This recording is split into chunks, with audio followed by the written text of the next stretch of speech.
Magandang araw mga guro.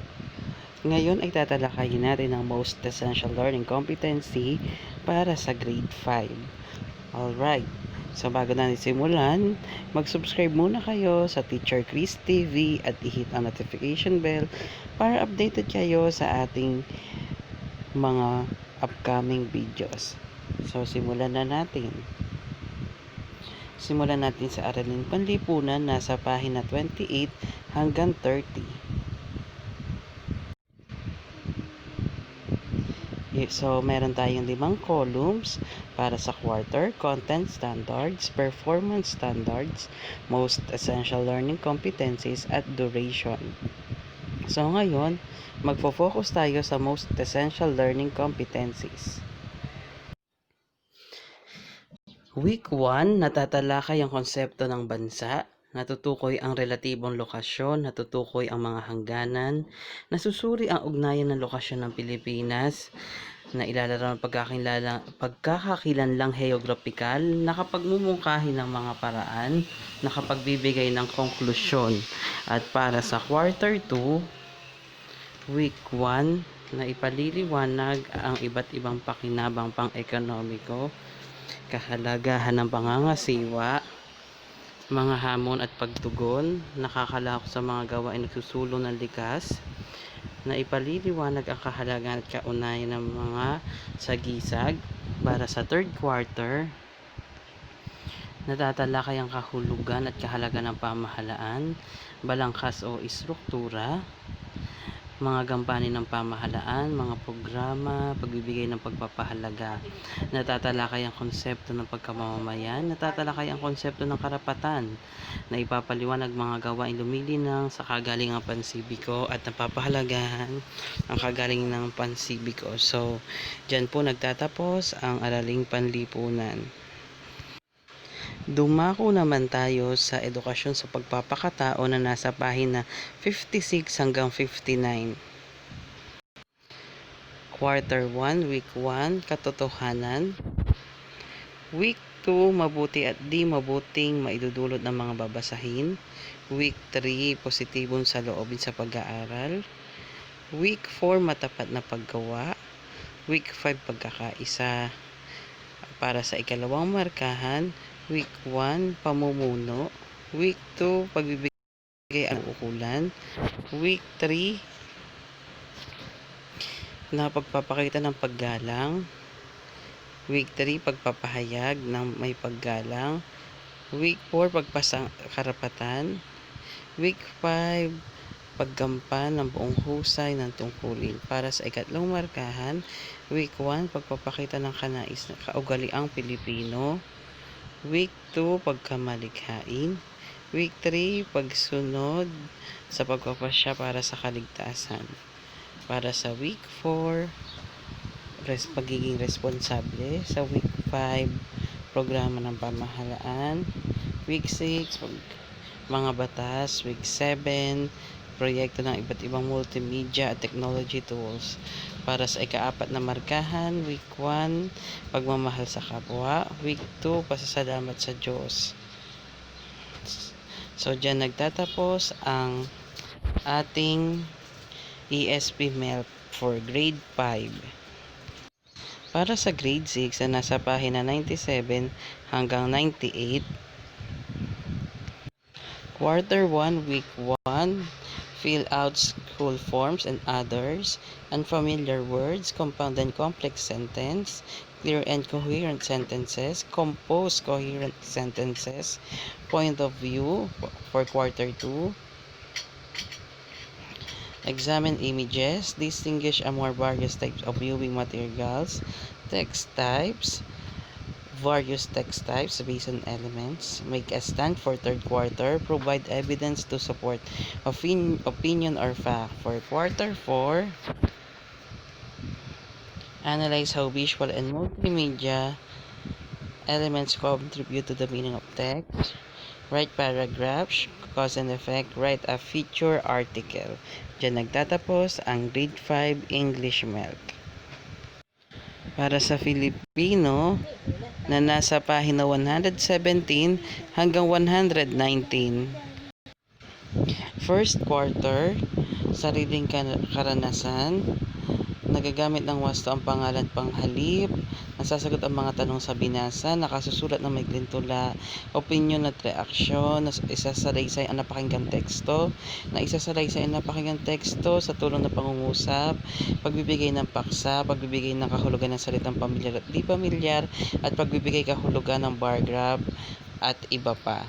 Para sa second quarter, nababaybay ng wasto ang salitang natutuhan, nasasagot ang mga tanong sa binasa, na ibabahagi ang pangyayari, na ilalarawan tagpuan tauhan, nabibigyan ng may wastong tono diin ang tula, nabibigyan ang paksa layunin na pakinggang kwento, mahalagang pangyayari, magagalang na pananalita, pagbibigay ng angkop na pamagat, pagpapahayag ng sariling opinion o reaksyon, pagbibigay ng bagong natuklasang kaalaman, nakasulat ng patalastas, pangkalahatang sanggunian at pagtatala ng impormasyon mula sa binasang teksto.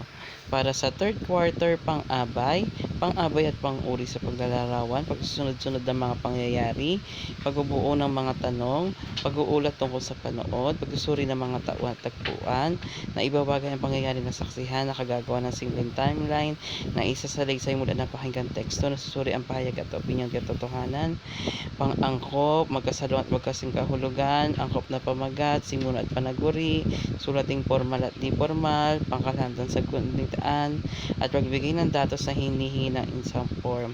Para sa fourth quarter, diagram o sanhi at bunga, iba't ibang uri ng pangungusap sa pagsasalaysay, iba't ibang uri ng pangungusap sa pakikipagdebate, pagtukoy sa paniniwala na may akda, magbibigay ng solusyon, dokumentaryo, iba't ibang uri ng pangungusap, buod ng teksto, mahalagang pangyayari, uri ng pangungusap sa pakikipanayam, uri ng pangungusap sa pagkilatis ng isang produkto, paggamit ng bagong natutuhan salita, pagtatanong tungkol sa impormasyong inilahad sa diagram, nakasulat ng malikling balita, nakasulat ng script, nakakapili ng angkop na aklat batay sa interes. Diyan nagtatapos ang Filipino MELC 5.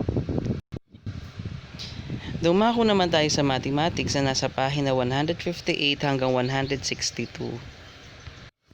So, para sa math, ito yung mga most essential learning para sa first quarter. So, we have 9 most essential learning na kung saan nakafocus ito sa the learner will demonstrate understanding of whole numbers up to 10,000, ordinal numbers up to 100, and money up to 1,000 pesos. And also, they will demonstrate understanding of addition and subtraction of whole numbers including money. Yan. So for quarter 2 hanggang week 9 tayo. So the learners will demonstrate understanding of multiplication and division of whole numbers including money. Para sa quarter 3 naman, we have also week 9. They will demonstrate understanding of proper, improper, similar, and dissimilar and equivalent fractions, understanding of lines and symmetrical designs, continuous and repeating patterns, and mathematical sentences involving multiplication and division of whole numbers. Para sa quarter 4, tayo ay hanggang week 9 din. The learners will demonstrate understanding of conversion of time, linear, mass, and capacity measures, and area of square and rectangle. And also, they will understand of bar graphs, outcomes of an event using the term sure, likely, equally likely, unlikely, and impossible to happen. So, dyan po nagtatapos ang MELC ng math para sa grade 5. Dumako naman tayo sa MAPE na may 4 na components. Unahin na natin ang music na nasa pahina 188 hanggang 190. Yan, para sa first quarter, meron tayong 4 na most essential learning na kung saan nakafocus ito sa musical symbols pertaining to rhythm. Para sa second quarter naman, we have 8 most essential learning na nakafocus sa melody. For third quarter, we have 3 MELC na nakafocus sa variations of sound density in music, lightness and heaviness as applied to vocal and instrumental music. Para sa fourth quarter, meron tayong Apat na MELC na nakafocus sa volume in music, speed in music, texture in music, and understanding of harmonic interval. So, dyan nagtatapos ang music grade 5. Dumako naman tayo sa arts grade 5 na nasa pahina 215 hanggang 218. So, sa arts grade 5, para sa first quarter, meron tayong 8 most essential learning na nakafocus sa line, shapes, and space, principles of reading, balance, archaeological artifacts, houses, buildings, and churches from historical periods using cross-hatching technique to simulate three-dimensional and geometric effects of an artwork. For second quarter, we have 6 most essential learning na nakapokus sa lines, color, space, and harmony through painting and explains illustrate landscape of important historical places in the community, natural or man-made, using one-point perspective in landscape drawing, complementary colors, and the right proportions of parts. Para sa third quarter, meron tayong siyam na most essential learning that the learner will demonstrate understanding of new printmaking techniques with the use of lines, textures, true stories, and myths. For fourth quarter, we have 8 most essential learnings that the learner will demonstrate understanding of colors, shape, space, repetition, and balance through sculpture and three-dimensional crafts. So, dyan nagtatapos ang arts grade 5. Dumako naman tayo sa Physical Education Grade 5 na nasa pahina 248 hanggang 250. Grade 5 Physical Education, we have 4 MELCs for first quarter that the learner will demonstrate understanding of participation and assessment of physical activity and physical fitness. So, nandyan yung assess regularly participation, physical activities, observe safety precautions, skills involved in games, and displays of joy, of effort, respect for our others and others. For second quarter, we have 4 MELC Philippine Physical Activity Pyramid, safety precautions, executes the different skills, and display joy, respect for others. For week 3, quarter 3, assesses regularly participation, observe safety precautions, execute skills, recognize the value of participation. And for fourth quarter, assesses regularly participation in physical activities, skills involved in the dance, recognizes the value of participation in physical activities. So, dyan po nagtatapos ang physical education for grade 5. Para naman sa health ng grade 5 na nasa pahina 270 at 272. Grade 5 health, so we have 8 most essential learning competencies for first quarter that the learner will demonstrate understanding of mental, emotional, and social health concerns. For second quarter,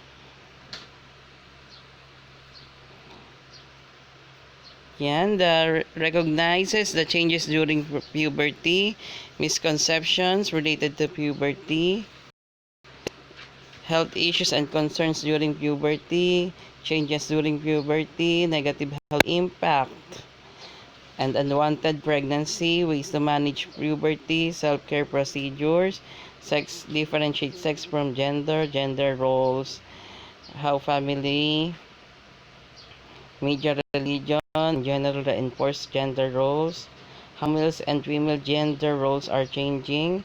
For third quarter, they will understand the nature and effects of the use and abuse of caffeine, tobacco, and alcohol. And for fourth quarter, demonstrates understanding of basic first aid principles and procedures for common injuries.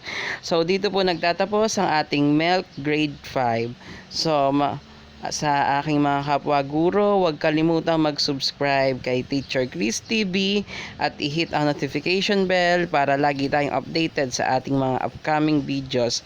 Maraming salamat. Keep safe everyone.